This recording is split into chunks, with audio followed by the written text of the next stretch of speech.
Հայաստանի Հանրապետությունը խմելու եւ ոռոգման ջրով ինքնաբավ երկիր է։ Ջուր տինի որ խմես։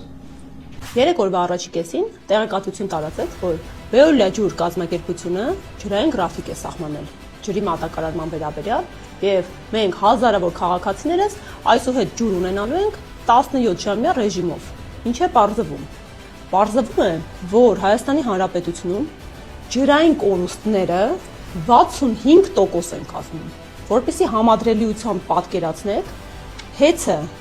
Հայ էլեկտրական ցանցեր կազմակերպությունը Կարապետյանների ընտանիքի կառավարման շնորհիվ եւ օրոք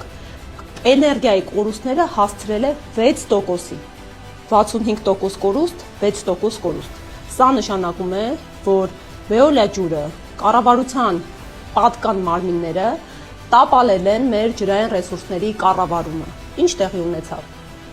Նարեկ Կարապետյանը հրավիրեց մամուլի ասուլիս եւ մենք ուժեղ Հայաստանի անունից հայտարարեցինք, որ սա անթույլատրելի է եւ ներկայացրեցինք խնդիրը։ Առավոտյան ինչ հրաշք տեղի ունեցավ։ Պարզվեց երեկոյան կառավարությունը հայտարարել է, որ չեղարկում են Veolia ջրի սահմանած ջրային ժամային գրաֆիկը։ Այսինքն կամ Veolia ջուրը չարամտորեն էր ջրային գրաֆիկ սահմանում, ինչը ըստ էության հանցավոր արարք է եւ կարելի ասել ինչու ոչ նաեւ դիվերսիա է Հայաստանի Հանրապետության նկատմամբ եւ կրկին թերացում է թե հանրային ծառայությունները կարգավորող հանձնաժողովի աշխատանքների եւ թե կառավարության լիազոր մարմինների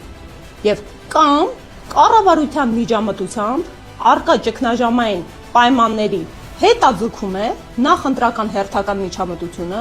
որը կարճաժամկետ ու երկարաժամկետ մակարդակով լրջագույն խնդիրների է մեզ բերելու։